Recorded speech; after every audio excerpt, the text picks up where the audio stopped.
My name is Peter Hernandez, and this is The Core Truth. Today I have Christi Carillo, our Douglas Ellen and Newport Beach manager with us today. And buckle in because this is an exciting and interesting and very, very inspiring conversation. Christi, awesome. welcome to the Thank podcast. you, Pete. Thank you. This is so great. So, this is gonna be good. Say what? I said this is going to be good. It's gonna be fantastic. Yeah. So tell us a little bit about your story. Let's go right into it. Let's go. Let's go right into it. Yeah. My story is very unique. It's I was raised in a very unique way. I'm not very shy about sharing it anymore. So basically, I was raised by a mother that was a professional scam artist on a very large level, and it was much like a cult environment, a lot of extreme religious beliefs that were manipulative. And I grew up with 10 different last names and lived in probably 20 different cities or more by the time I was 15, and was sexually exploited in her business along with my sisters, and was withheld from schooling and all kinds of stuff. So it was a very, very, it was different, I guess you could say. And I emancipated at 15, and I was married at 16, and have done a lot of growth and healing from it. But I got married at 16, and I had my son at 20, and I got into real estate at 19. So I did everything very fast in life, very early.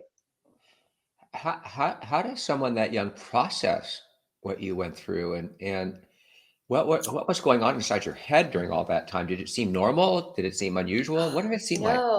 No, did not feel normal. In fact, I always felt like I had an angel on my shoulder, to be honest. I always felt like I didn't belong. I remember being as young as probably 11 or 9, thinking this is not my life. This is not normal, and this is all temporary. I remember this is temporary. Like, don't give in. Like, don't break. It's temporary. This is all temporary. I remember thinking that at a very young age, but no, it wasn't normal. And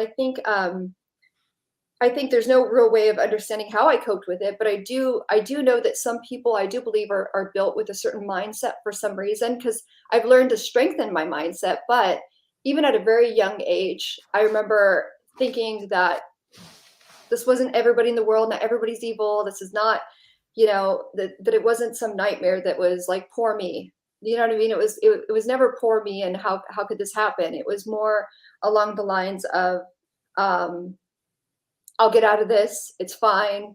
You're strong. You can get through anything, that kind of stuff. And I don't think that you can always teach that. Let me ask you a question, because I'm trying to relate it to my own life. And I had kind of a double life, because my mom and my stepdad were very, very heavy alcoholics. Yeah. And I felt like I had 2 lives.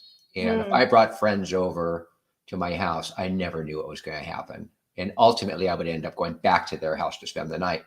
Did you feel like you were living a double life, like a life with friends at school and then coming home to something else? Was that a similar experience? I mean, obviously much different. Yeah, well, I don't feel like I really had that kind of experience, because we were pretty withheld from even socializing much with people our own age. I want to say it was, but it was. I remember thinking that it wasn't normal that I was always around adults, and that I never felt like I had a childhood. That I was everything was so fast tracked. And I remember knowing that wasn't normal, but I remember thinking nothing was ever predictable. So it was, could go from extremes. It could be one, maybe she ripped somebody off that was wealthy and well-known, and we were living like kings for maybe the next 6 months.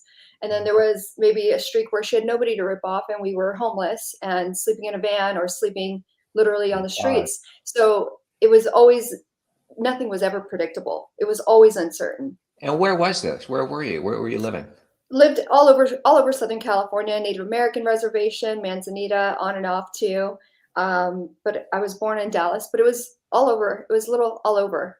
I mean, wow.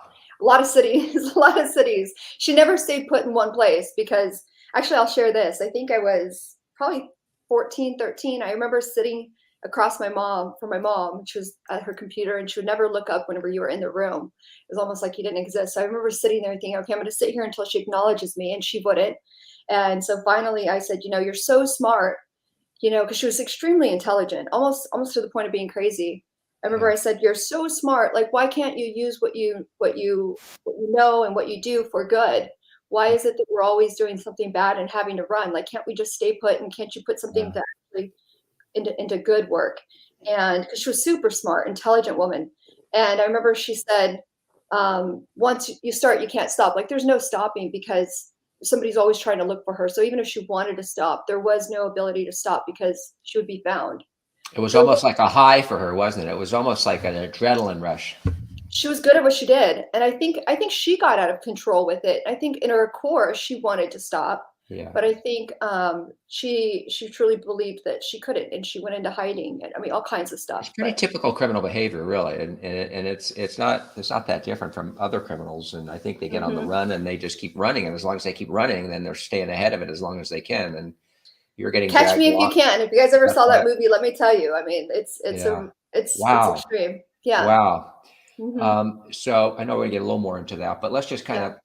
of weave through to where you are today. So Yeah. you said you got emancipated. How did you get emancipated? What does that mean? Emancipation is when you divorce your family. So Mhm. legally, when you emancipate, a lot of the times, I mean, the whole way I even found out about emancipation was through a Detective Dave Bonetta in Huntington Beach. My sister and I were involved in a very publicized rape case, serial rape case, and this detective came into our home and immediately realized that it wasn't normal and that it wasn't Mhm. okay. And instead of turning us into CPS, Child Protective Services, he gave me his card and he asked me to call him. So I remember riding my bike down to a payphone and I called this guy and You're he too made me young feel for payphones. There's no way there was a payphone. it was a payphone. I had pagers too. Okay. I used to hide them from my mom. But anyways, Yeah. this detective made me feel very safe to share what was happening, and he was almost in disbelief. And he said, "Well, why don't you? Why don't you?" He goes, "You're very mature and you've got a good head on your shoulders." He goes, "I think it would be very disruptive for me to get CPS involved. Why don't you divorce your mom?" And he walked me through it. He said, "Go down to the courthouse, ask for emancipation papers, ask the clerk for help." And I did. And it's not an easy process, but I have to say my mom stopped showing up for court. I could say that because she would have been arrested. Um, Mhm. but I remember the judge had said you were 15 going on 35. And it Mm. was, yeah, it's Wow. not easy. But when you emancipate by law, the state then recognizes you as being 18 and legally on your own and everything. And of course, there were terms and everything to it, that I had to conditions that I had to do. But it's a process. Wow. Wow. Yeah, To be yeah, a legal adult at 15. yeah, yeah. I was living in a studio in Long Beach, and I was taking the metro into downtown LA, where I got a job. I got a corporate job at 15. That's a process. That's a whole story on its own too, because a lady laughed at me in my interview. She goes, "What are you, 12? Aren't you supposed to be in school?" And yeah, Did interesting. you do you think that you kind of missed your childhood? Okay, so I never feel that way. I never feel like I missed out. I do and I don't.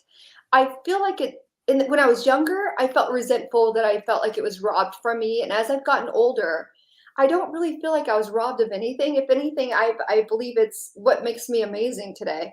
So Yeah. now I have a whole different vision of like my Yeah. perspective on it is different. Yeah. Well, I mean, now, Especially seeing what I see, I don't want to go through that stuff. well, the beauty of it is that all those life experiences now you can carry forward and help people with.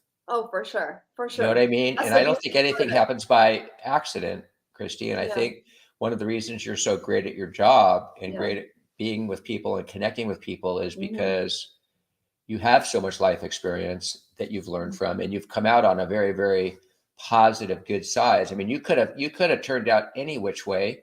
You could have For sure. you could have mimicked your mother. Mhm. You could have become downtrodden and unhappy. You could have. I mean, there's so many ways people go when Yeah. they experience Yeah.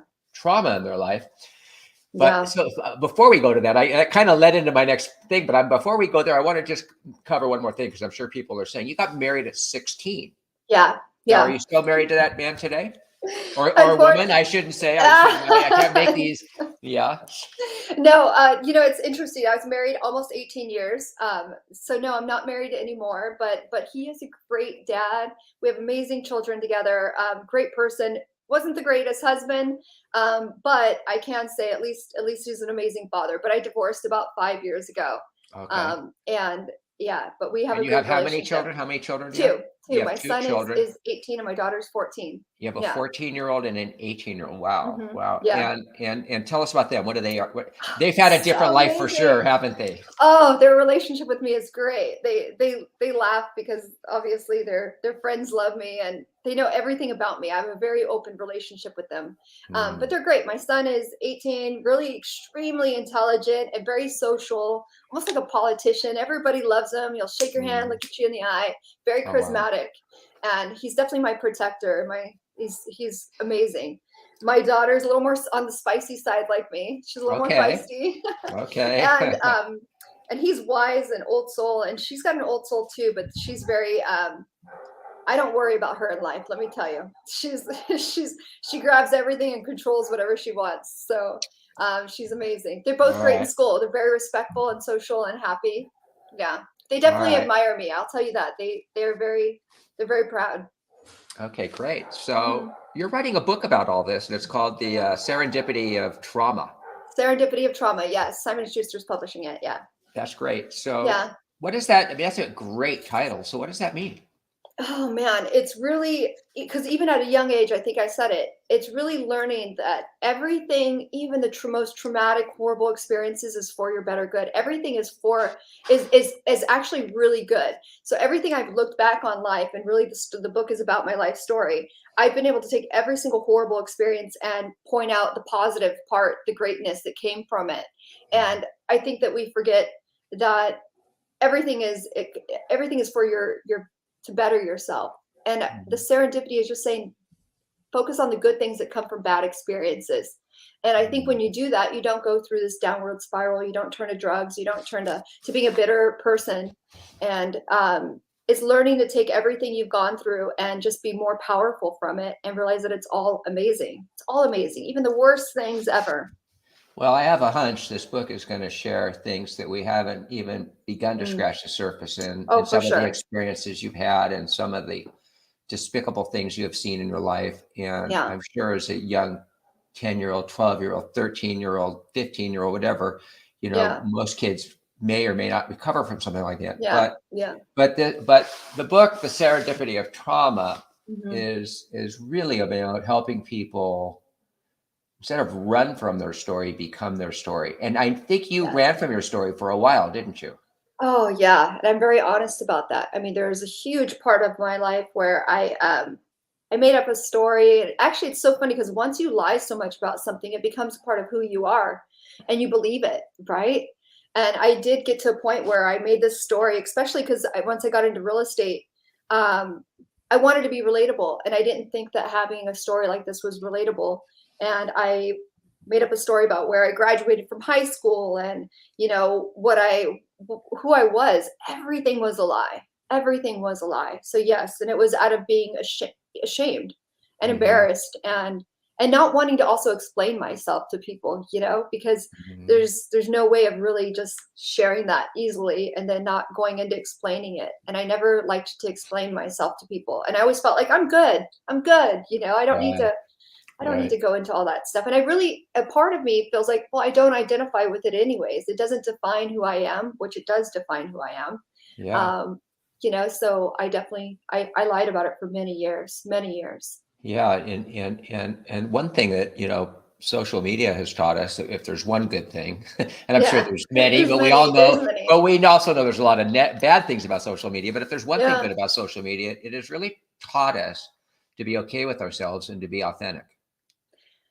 Yeah. And yes, yes. And I think the, the thing is to remember is that pain is relative. Everybody has gone through trauma. Yeah. And so when you learn to accept it and share it, and I don't share it actually a lot of the reasons too that I never shared it, Peter, was I'm somebody that one, I hate to complain. Two, I don't like people to feel sorry for me. And Mhm. majority of the time when you share a story or something that like what I had gone through, the immediate response is, oh my God, I'm so sorry. And that's the last thing I want from anybody. But Mhm. I think that when you learn to share it in a way that's positive and uplifting, that can inspire somebody else and make them realize, hey, like you're not alone. We all go through these things. And really, it doesn't hold you back in life unless you allow it to. And I think that's where I learned that there was no more power in hiding it. All the power was in owning it and not hiding from it. You know, there's a saying in AA that I love so much, and it's like, quit trying to, don't save your face, save your ass. And so many people are trying to save their face and look good, that they're just going deeper and deeper into, less of what they could become or who they are. And nothing, and I love that saying also, that nothing happens in this world by mistake. I believe in that 100%. Right? 100%.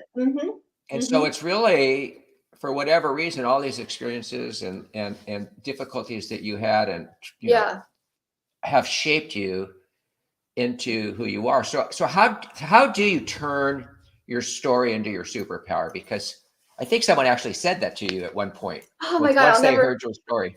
Yeah, Mike Brody actually told me this. He's an amazing leader in Keller Williams, and he is extremely accomplished, right?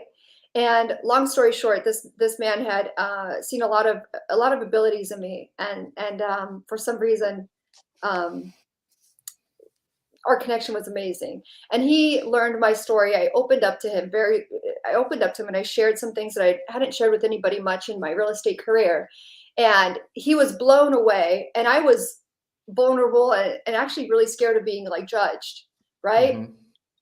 And I remember he told me, he said, this is actually what makes you even more amazing, and you shouldn't ever hold this back. And this is something you should lead with. And he said, and it's your superpower, Christy. He goes, you're amazing without it. He goes, and then you put this on it. He goes, and it's just mind blowing.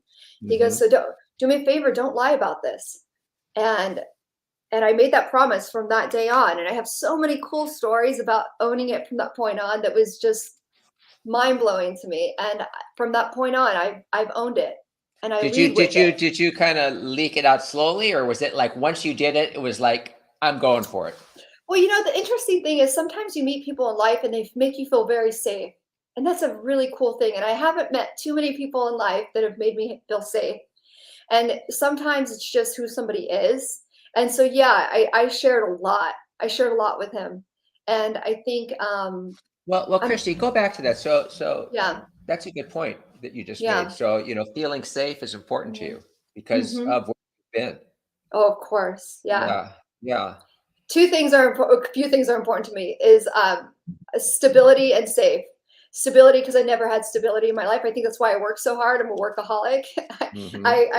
I'm obsessed with everything I do because that stability and able to have that consistency in my life is something I never had. And I don't like to leave that into control of somebody else. Right. And then feeling safe, I was never safe and protected by anybody. Never, So I've always depended on myself for that. And then to have somebody occasionally in life show up that makes you feel that way is it's so disarming, So how'd you get into real estate? I got into real estate. I mean, it's really fascinating. I'll leave a couple parts out, but basically from 15 years old to 19, I was in a company that was custom cabinetry construction work, basically. And so I learned a lot about construction, and I was doing sales with that company. It was a closet factory. So I was basically doing design work out in the field, and then I was also running the operations inside. And so I learned about the construction of a building. And I came in contact with a pretty well-known person that told me, you should get into real estate. And I said, oh no, I'm fine. I'm doing great. I'm almost 19. I'm close to making six figures. Like, I'm killing it, especially for me. I'm like thinking no education, didn't graduate high school, didn't have anything. And so I was stoked with the path that I was on. And this company had taken me in at 15 years old, and I had built my way up. Wow. And so I was loyal to them. But this person kept telling me, you got to do real estate. You should be in real estate. And at that time, of course, I told my husband that, and he goes, you got to do it.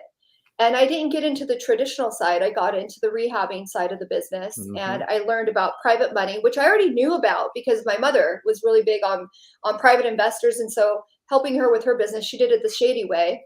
But being exposed to that side of the business with her was, my lights went out. Yeah, I see that. helped me understand that side. So that part learning was really quick. So I learned about private money and rehabbing houses and how to do it with with no credit and all that stuff. So I learned the creative side, and I did that for 10 years, almost 10 years, 8 or 10 years. And immediately got on a TV show for rehabbing houses. Wow. And again, that was because my age was so young. They were like, who's this person rehabbing houses? You look like you're 15. I was like, no, I'm not 15. And the TV show allowed me to have much success too, because once you're able to document that you were doing it right, the money just flew, Right. the money flowed into me. And then my rehabs were costing only half the amount because I was getting free products. And so I started rehabbing houses in LA and then in Dallas. And that was really cool. That's how I got into the business. And then, so why did you move into like the sales side? Like, what? I had 2 kids. So by the time I was doing rehabbing with Daniel, because I had Daniel right when I turned 20 and I started at 19. So by the time I was doing projects all over the place, one, it put a large strain on my marriage. It is not easy to work with your spouse and run a business as the main person. He was a longshoreman, but he definitely tried to jump into the business with me once I started doing well, and it was not good for our marriage. But the real reason is I had my daughter, and then it started to really tear my family apart. I remember my ex did say, he said, it's either the business or me. And I regret it. I shouldn't have stopped doing what I was doing, but it made sense to go into the traditional side then. Yeah. And I was like, well, I could have more control over my schedule and not be all over these job sites and be a mom and everything I needed to do. Great. And so you became a pretty good salesperson. You did Yeah. well. Yeah. I loved it. I loved it. South Bay. Yeah. Palos Verdes is not an easy market to get into. Yeah. But I led with everything I do best, which is connections with people. And and I did sales really good. And then eventually Keller Williams saw the leadership in me, and that's how I got sucked into the leadership side of the business, which I love. I absolutely love. Yeah. No, you're very good at it. So it was about, I don't know, a little bit over a year ago.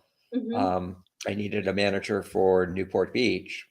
And, I was inquiring around and I found somebody that I wanted, but unfortunately he couldn't do it because he had just started a startup company. Yeah. And he gave me 2 names, and I wasn't super excited about those names, but I called them and I was, going to interview with them. And then he called me right back and he goes, wait a minute, I made a mistake. There's somebody you need to call that is perfect.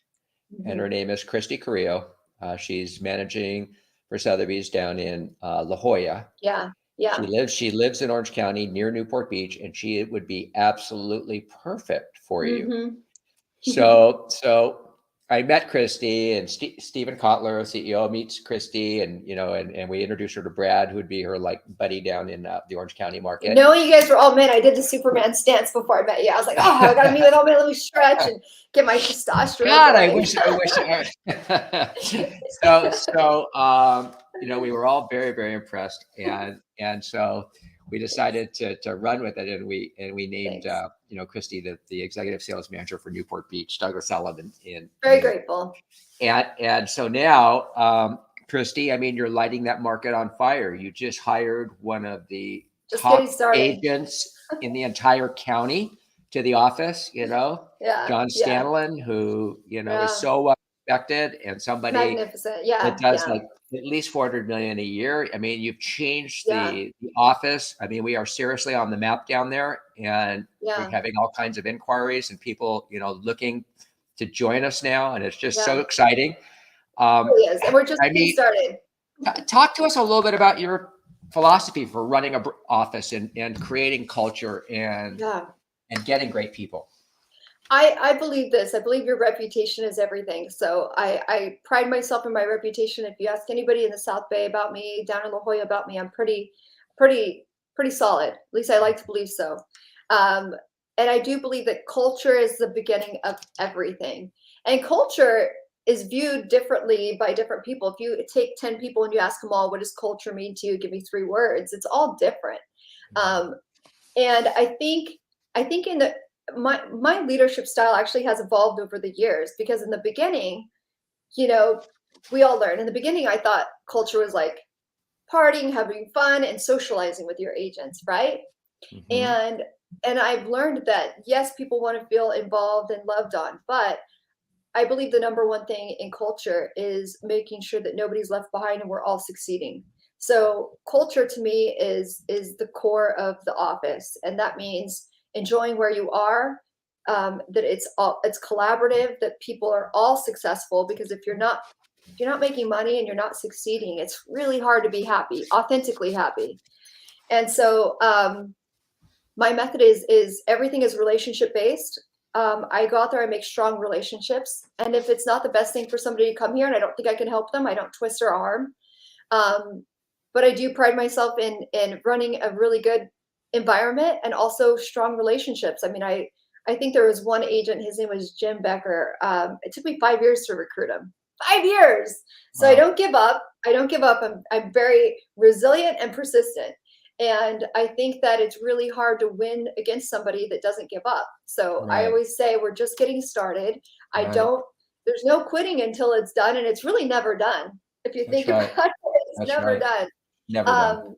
But I think when you show people that you care and that you're there for their best interest, I think that's where people start gravitating towards you. Mm-hmm. So it's not about chasing, it's about attracting the right people into your office. 100%. Yeah. And you're doing that. And everybody's like, everyone's heads are turning. And what's going on at Douglas Elliman? Well, and why? They don't know how to handle me. That's right. They don't. They don't. I mean, I'm a little wacky, not in a bad way. I don't think so. But I mean, what you see is what you get with me. And yeah. I'm vulnerable, which people aren't used to either. Yeah. And I'm authentic in a way where every now and then the fuck word comes out accidentally. But I care with my heart on my sleeve. But you're no BS too. I mean, you run a tight ship. Straight shooter. You run a tight straight shooter. You're not going to tolerate, a kindergarten. It's an adult environment. It's very positive environment, but a professional environment is how I would describe it. Professional for sure. I do believe this though. Professional, I've always said, which is interesting because it's hard to balance, Peter, and I go to you for a lot of advice on this because, first of all, there's in a lot of workplaces, drama can happen. We all try to avoid drama. However, I believe two things. One, I believe your work environment becomes your home environment. And it's also almost impossible to say, leave your home life at home and show up here with only business. Because our personal life does affect our business. The way we show up, the way we're feeling, and the way we feel, dictates how we operate. Mm-hmm. So I'm a big believer in a lot of the coaching I do is actually, most agents actually know what to do. Nobody's really like, oh, what do you do in real estate to be successful? You don't have to recreate the wheel. We all know what to do. But the truth is most agents are held back because of their subconscious beliefs or things that they're going through or have gone through that stops them from taking action. So as much as it's a no BS and it's an adult environment, I do believe that like, hey, we're also here for each other and it's okay to be vulnerable or to share what you're struggling with that's stopping you from taking certain actions and to be honest about it, honest to yourself and with somebody that could possibly help you. People ask me all the time what it takes to be a great manager. And I said, there's lots of good managers. There's very few great managers. And good managers typically, are always there for their agents. They're responsive.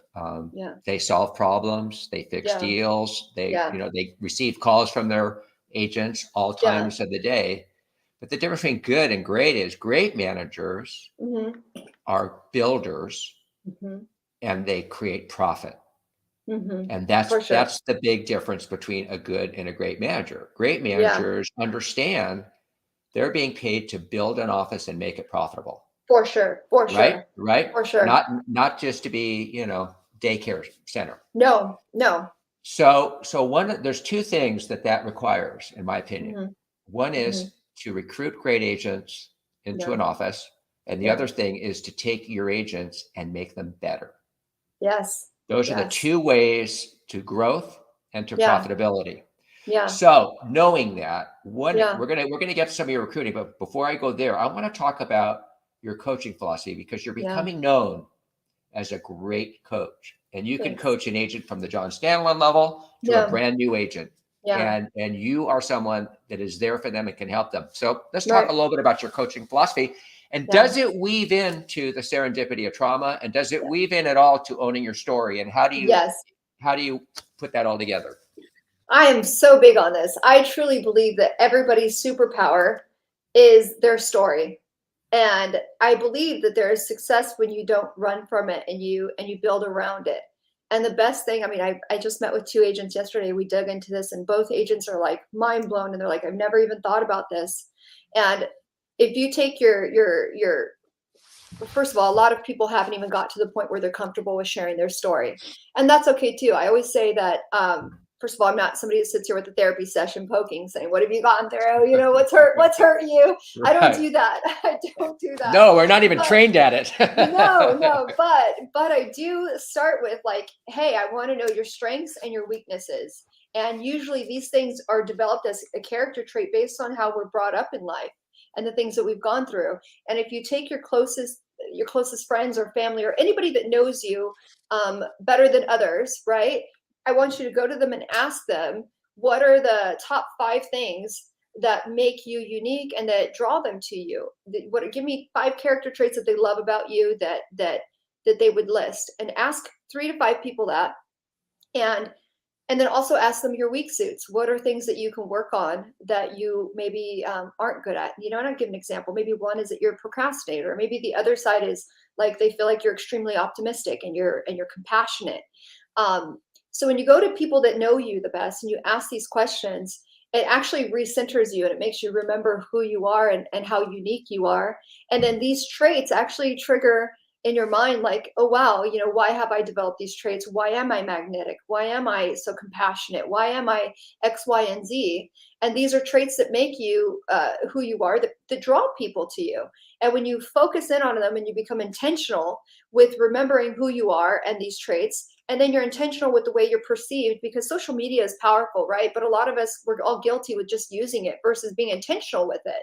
And it's like you have the control to allow people to perceive you a certain way. And if you hone in on these authentic traits that the closest people to you say that are amazing, and you build your brand and who you are and the way you show up around that, it's gonna just draw more people to you when you're intentional with it. So I think your story definitely ties into it. And the funny thing is, whenever they start talking about these things, they automatically go into their own stories. So it's a fun process in this coaching method to say like, hey, let's show up in a way that's authentic, that feels natural, that is the best way. And it's going to be magnetic because it is you. And we draw away from it throughout the years and we forget to shine in that way. All right. Until it's brought to service. So just give us one example, and then I want to get into your recruiting philosophy. Give us an example of how you take that and maybe apply it to a real estate activity or something that maybe they were doing one way, but if they do it a way with their story in mind, it shifts. Does that give you any ideas? I mean, am I saying that right? Because you and I've talked about this before, how I can't remember the exact specific instance, but I do remember you combining that. So So I have an agent that I had an agent that I had coached, and he had an experience with which I won't go into extreme details because it's his story, but he had an experience with the ocean, and he's very passionate, even with the way he shows up with his friends, his activities outside of work. He's very passionate about keeping the ocean clean and preserving the ocean and the marine life. And this is a part of who he is, right? And his real estate business was not tied into it. What he ended up doing was tying his business into his passion, into his purpose in life, and putting that message out there. And it's really powerful because what happens is now he's authentically attracting people that have the same passion and drive.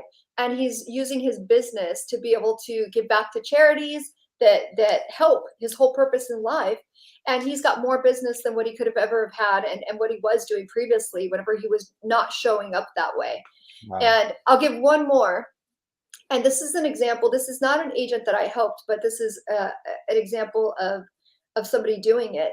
There was an agent, and his newsletter never really changed ever. Like his newsletter, they dropped every single month in his farm, never changed. And this person was, I don't want to say certain things that aren't great, but I didn't think you'd be successful. And sometimes we all judge people. We think that, oh, we know, and I've been wrong many times. But this person's newsletter never changed. And it was a story about his pit bull and how pit bulls are discriminated against. And it was a story about his pit bull, and I had a picture of him and his pit bull. And the only little part on the back that changed was a tiny little section about the market update. Yeah. which nothing else changed. And he dropped this time and time again. And this person was doing 40, 50, 60 units a year. And I said, well, why would you do that? I go, well, what if somebody doesn't like pit bulls? And he goes, I wouldn't want to work with them. He goes, I wouldn't want to work with them. And he goes, and the cool thing is every time I show up, first thing they ask me is, how's Sophie? And he goes, so these people are passionate about dogs and we bond over that. And he goes, and it's a relationship that's already made whenever I walk through the door because we have the same passion. Right. And I think that when we learn to drive our business a certain way that feels authentic, that it's good for a good cause, it attracts the business versus us constantly chasing it. Yeah. So when you're recruiting agents or identifying agents you want to bring into your office, what's your filter? My filter for somebody I don't want, you mean? Well, yeah, you could say who you don't want, and you could also say who you do want, maybe the characteristics of both. Okay. The ones that I do want are people. I'm a very big person on intuition. I think it's a life thing that I've had to develop over my upbringing, that it's kind of like a survival trait, right? You've learned to read people because it's the way you were brought up in. And I want to say majority of my hires are instincts. Their vibration, their energy level, their eye contact, how they show up. Are they do they feel guarded? Those are usually things that make me shy away from working with somebody. Versus I meet some people that are so lively, energetic. They have you can almost feel like there's zest for life. I like either the zest for life or the extreme calmness. Those are usually the ones I'm drawn to, and that are somewhat, even if it's just a hint of being vulnerable in the meeting, I really look for that. I ask questions that aren't on the surface usually. And how they react tells me a lot, because I want people that collaborate and that realize that this is a lonely business, but nobody succeeds alone. Like anybody that tells me they're a self-made millionaire, I'm like, you are never a self-made anything. No, it's true. So for me, I want people in my office that collaborate, that don't hold their cards too close, that are positive people, optimistic people, because that's very contagious, just like negativity is. And people that are genuine and that are just as real as they can be. And sometimes it's hard to find. I think I've turned down about four people in the past month. And it's nobody's fault, but I think some people just haven't evolved to a certain level yet.